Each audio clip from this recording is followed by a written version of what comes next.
اعوذ باللہ من الشیطان الرجیم بسم اللہ الرحمن الرحیم۔ Welcome to Islamic studies notes. آج ہم دیکھیں گے وہ مسائل جن میں اشاعرہ اور ماتریدیہ کا اختلاف ہے۔ تو چلیے اپنا لیکچر نمبر 20 شروع کرتے ہیں۔ الاشعری اور الماتریدی دونوں ہی سنی تھے اور ایک مشترکہ مد مقابل اعتزال سے برسر پیکار، لہٰذا یہ کہنا مناسب ہوگا کہ کئی مسائل میں دونوں میں اختلاف بھی پایا جاتا ہے، تاہم اکثر مسائل اساسیہ میں وہ متحد الخیال تھے۔ جن مسائل میں ان کا اختلاف تھا ان کی تعداد مختلف بتائی جاتی ہے۔ مثلا کچھ کہتے ہیں کہ ان کی تعداد 13 ہے، 40 ہے یا 50 ہے۔ مولانا شبلی نعمانی رحمۃ اللہ علیہ نے اپنی کتاب علم الکلام میں 9 اہم مسائل کا ذکر کیا ہے جن میں الماتریدی اور الاشعری کے نظریات باہم مخالف ہیں۔ اشیاء کا حسن اور قبح عقلی ہے۔ خدا کسی کو تکلیف ما لا یطاق نہیں دیتا۔ خدا ظلم نہیں کرتا اور اس کا ظالم عقلاً محال ہے۔ خدا کے تمام افعال مصالح پر مبنی ہیں۔ آدمی کو اپنے افعال پر قدرت اور اختیار حاصل ہے اور یہ قدرت ان افعال کے وجود میں اثر رکھتی ہے۔ ایمان کم اور زیادہ نہیں ہوتا۔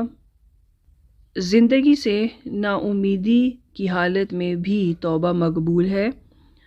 حواس خمسہ سے کسی چیز کا محسوس کرنا علم نہیں بلکہ ذریعہ علم ہے۔ اعراض کا اعادہ نہیں ہو سکتا۔ اشاعرہ ان تمام عقائد میں مخالف نظریہ رکھتے ہیں۔ پہلا نکتہ ہے، الماتریدی کہتے ہیں کہ اشیاء کا حسن اور قبیح عقلی ہے، شرعی نہیں، جبکہ اشاعرہ کہتے ہیں کہ اشیاء کا حسن اور قبیح شرعی ہے، عقلی نہیں۔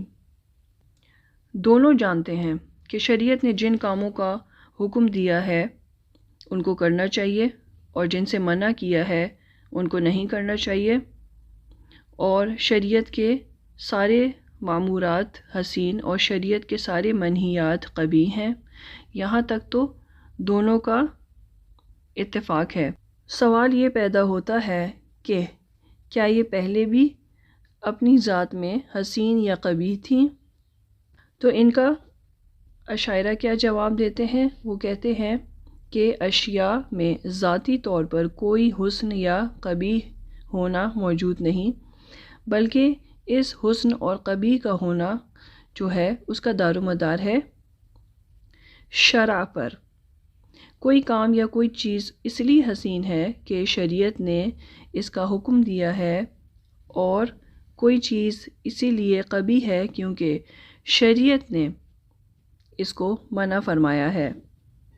ماتریدی کہتے ہیں کہ کسی چیز کا اچھا یا برا ہونا یا حسن یا قبیح ہونا ذاتی ہے۔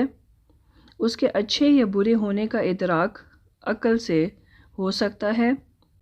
ماتریدیہ گو اس بات کو مانتے ہیں کہ اشیاء کے حسن اور قبیح کا ادراک عقل سے ممکن ہے، لیکن وہ کہتے ہیں کہ فقط اس بات پر انسان مکلف نہیں ہوتا بلکہ مکلف و مامور ہونے کے لیے شریعت کا حکم ضروری ہے اور امر اور نہیں اسی پر منحصر ہے۔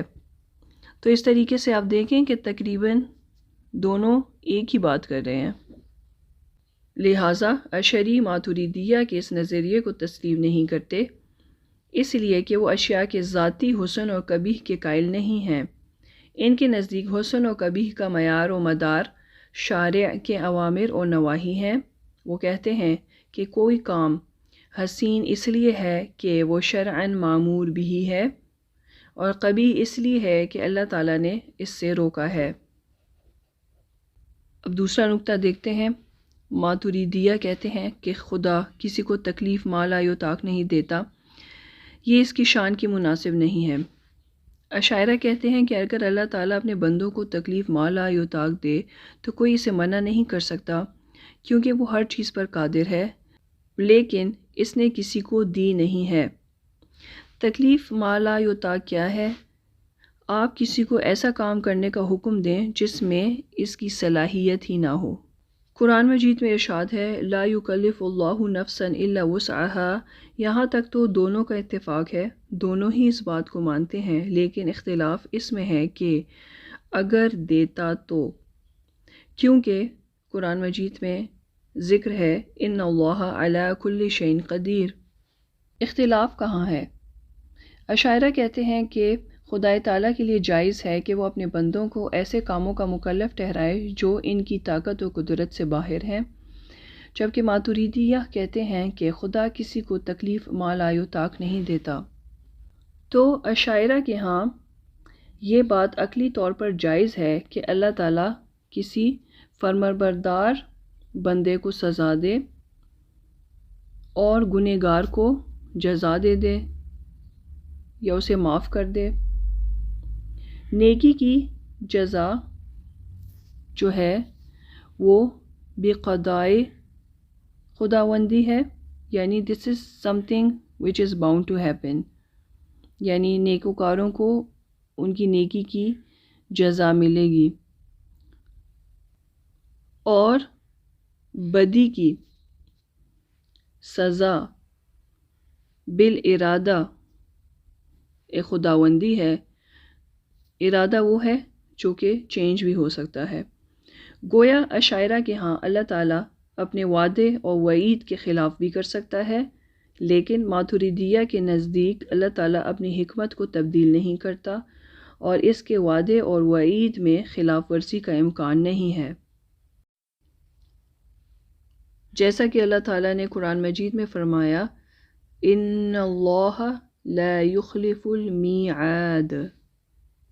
تیسرا نکتہ ہے ماتریدیہ کے نزدیک خدا ظلم نہیں کرتا اور اس کا ظالم ہونا عقلاً محال ہے، جبکہ اشاعرہ کہتے ہیں کہ اللہ تعالیٰ کسی پر ظلم نہیں کرتا، لیکن اگر وہ مخلوق پر ظلم کرے تو کوئی اس کے ہاتھ نہیں روک سکتا، کیونکہ ظالم اور مظلوم تو تب ہوتے ہیں جب کچھ دوسرے کا ہو، لیکن سب تو اسی کا ہے اور یہ اس کا حق ہے۔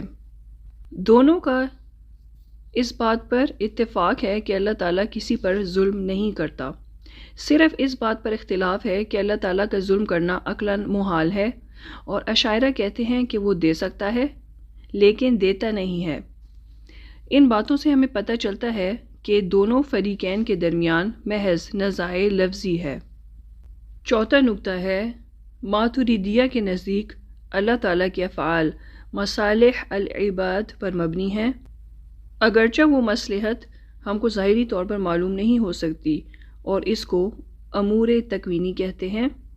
امور تکوینی ہے چھپا ہوا راز، اگر ہم کو سمجھ آ جائے تو وہ امور تکوینی نہیں رہتے، جبکہ اشاعرہ کا پوائنٹ آف ویو ہے کہ اللہ تعالیٰ افعال میں بندوں کی مصلحت کا پابند نہیں ہے۔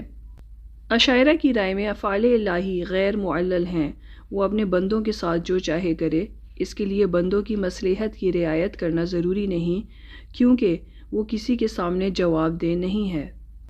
جبکہ ماتریدیہ کا کہنا ہے کہ اللہ تعالیٰ کے تمام افعال حکمت و مصلحت کی بنا پر صادر ہوتے ہیں، کیونکہ وہ حکیم اور علیم ہے، لیکن وہ حکمت و مصلحت کا قصد اور ارادہ کرنے میں مجبور نہیں ہے۔